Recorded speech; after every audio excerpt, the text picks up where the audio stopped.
A warning before you listen. What you are about to hear is not meant for children, nor for the faint of heart. This is an unfiltered retelling of ancient myths, told as they were born, raw, violent, unsoftened. Expect scenes of brutality, curses that linger, betrayals that reshape fate, and a hunger for power that shows no mercy.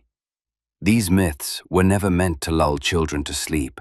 They were forged in blood, shadow, and fire. So ask yourself, are you ready to hear them as they were first told? Sources and references can be found in the episode description. Chapter 12. From the Epic, the Uprising, from the cave to the edge of war. The palace's cry, when time awoke to its own vomit. He awoke, not like a king reclaiming his throne, but like a corpse rejected by the grave.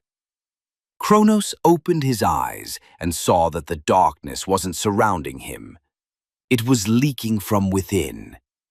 His sweat poured thick like blood, and his skin burned as though a coal refused to die inside him. He hadn't been asleep. He'd vanished, forgotten even by himself. The palace walls trembled, not from earthquake, but from time itself recoiling, ashamed to pass through him again. His hands felt heavy, like nooses dragging from the neck of the world. He looked down. Beneath his feet, patches of something dark soaked the marble. Was it blood? Or something that fear itself had vomited? He reached for the bed, only to touch a coldness that hated him. The sheets were drenched with something that bore no scent, but whispered one name: betrayal. Who? At first, the word came out like a breath, then it became a growl, then the growl became a quake that rattled the ribs of the entire palace. He touched his chest, warm, wet, not food. What had come out of him was soul. He rose, half naked, half mad, a thing spit back by time into a kingdom that no longer fit his shape. In the mirror across the room, he didn't see himself, he saw them. Hestia, Demeter, Hera, Hades, Poseidon, the children he had devoured, now staring back. And suddenly, he knew. What he had swallowed, time had now regurgitated. No!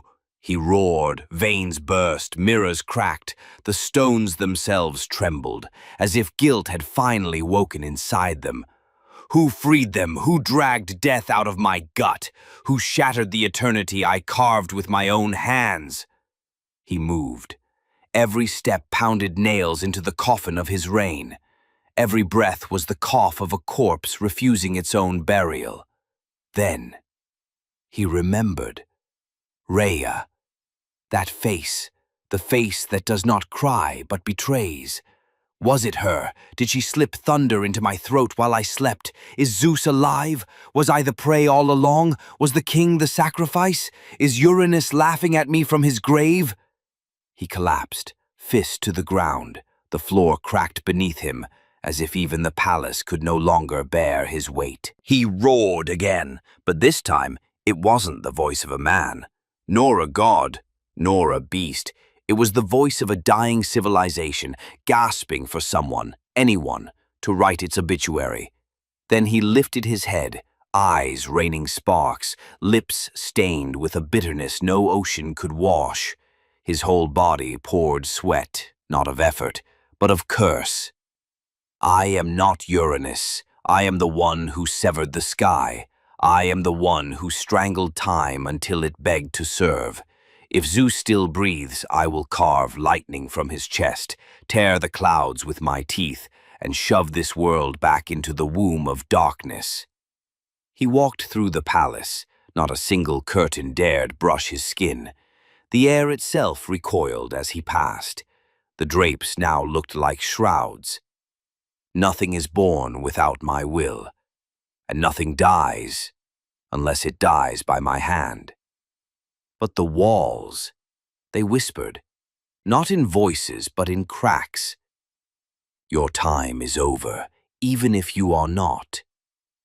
Cronus didn't hear, or maybe he did, and decided, whoever whispers shall be slaughtered. He stormed from his chamber, bare-chested, but wearing a shroud of fury for armor. And in his eyes there was no madness, only logic without mercy, resolve without compromise, and a smile. The kind that never follows a joke, but a war. This chapter of the epic has come to an end, but remember, what you've just heard is not a record of facts, but the echo of a myth, a story born from the imagination of the ancients, etched into the long memory of humankind. If this tale stirred something in you, if it opened a door to reflection or wonder, don't forget to support the channel and share the journey with those you love. And in the comments, tell us, which moment in this chapter struck you the most and why? We'll meet again in the next chapter of this audio odyssey through time. Until then, farewell.